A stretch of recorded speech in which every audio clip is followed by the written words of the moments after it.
All right, we have a compressed week, so Kyle Van Noy isn't here to say growth potential. But I'm going to take that back, and I'm going to tell you about Kendrick Bourne, Jacoby Myers, and Nelson Aguilar, who are all having, well, 2 out of 3 are having real good years. And I think that Aguilar is going to kick it in a little bit. But the other two, they're giving about what you'd expect. That's brought to you by Leonard Hair Associates. Dr. Lepresti will fix you up real good if you're going shy. 1-800-GET-HAIR. Now, here's what Kyle Van Noy had to say when Dan Orlovsky, a real loud guy from ESPN, said, "You know who's absolutely balling for at Patriots? Kyle Van Noy." And Van Noy said, "Shh, don't tell anybody. Finally getting healthy. Appreciate it, though." So with that, we bring in the one-man wrecking crew, Kyle Van Noy. And you played terrific the other day. And I do want to ask about the fumble you forced, but I want to ask from a player's perspective. You're not open books when it comes to things that are limiting your performance. Is that difficult sometimes? Because when you're running around with something that's bothering you and people are going, why isn't he playing the way he used to play? And you don't have the opportunity to say, well, it's because I'm missing an Achilles or something. Is that a hard spot for you to be in? Ooh, that's a really good question. I just think that's how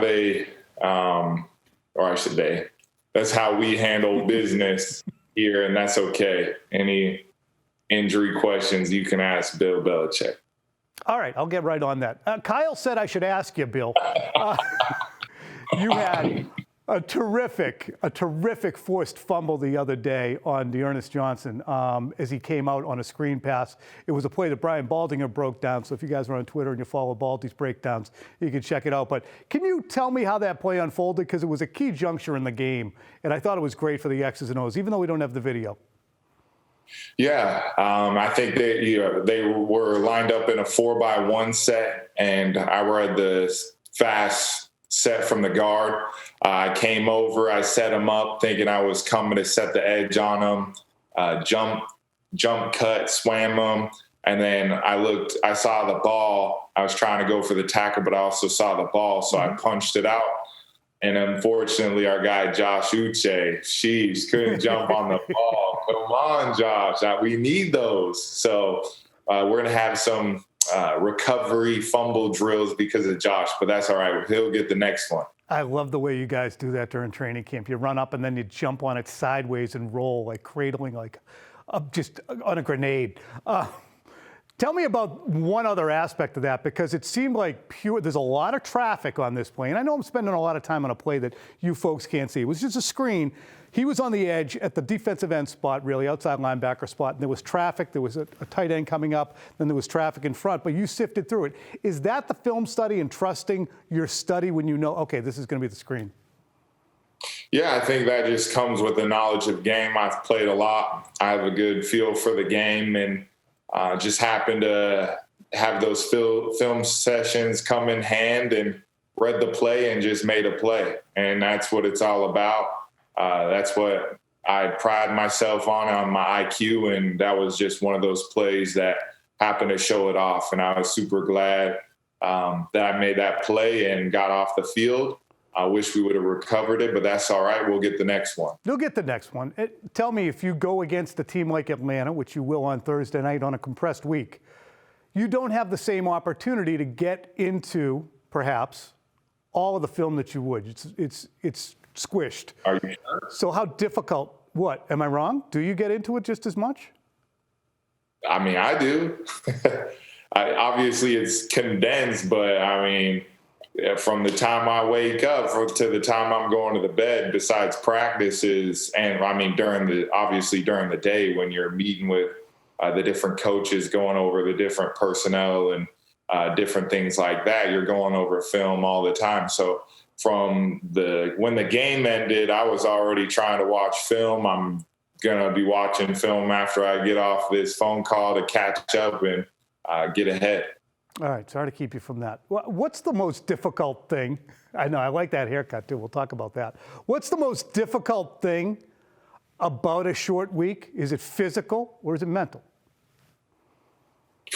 It's both. I think, like you said, with it being condensed, as well as the physical part, it's a fast turnaround. And I know everybody is like, we hear that all the time on a Thursday short week, but it really is a fast turnaround. As you're getting to Thursday, you know, when you're 23, you're like, this is good. I can do this. But now, you know, year 8, you know, you're starting to get up there. But I'm going to be fresh out there. I'm going to be ready to go. I've been running and lifting every day, getting ready. I've been preparing, as well as the rest of the group of the guys. We're going to be ready. We still got that 2-4 mindset. Mm-hmm. We're going to just continue to, you know, we know what people have said, and we're just going to keep with that mindset, and we're our backs against the walls. We're still not out of this yet. We want to make the playoffs and then go from there. Awesome segue to the question I was about to ask, my friend. You were 2-4, now you're 6-4, and you are absolutely flavor of the week, I think, with the national media. Look out, here come the Patriots. Patriots are back. Is it easy for you guys to remember this wasn't that long ago that we sucked, and according to everyone else? How do you approach that when people are singing your praises? And it's a new group. You know, this is a new group of guys who have to have that kind of mentality where we haven't arrived. Yeah, it's still a long ways to the end of the season, but every game now is getting more crucial and more crucial, but it's still ignore the noise and focus and control what you can control. And that's how hard you work. That's how hard you prepare. And then at the end of the day, it's results on a Thursday, Monday, or Sunday. And we're playing on Thursday, and we need to get our minds right for this game. They're going to be a tough opponent at home. They just got a beat down in Dallas. And so, you know, they're going to be pissed off, ready to go. You know, this offensive coordinator had success against us when he played for the Titans. And, you know, he is going to put his guys in a position to succeed. And they're going to be a tough game, especially on a short week with as much as that OC and Arthur, the coach, does. I can't think of his last name. I apologize. Oh, that's all right. Arthur Smith? Yes, thank you. No trouble. Now, my guy, Rob Snyder Buckets, was talking to me, so I wasn't sure exactly who you were talking about, so I'm happy that I nailed it.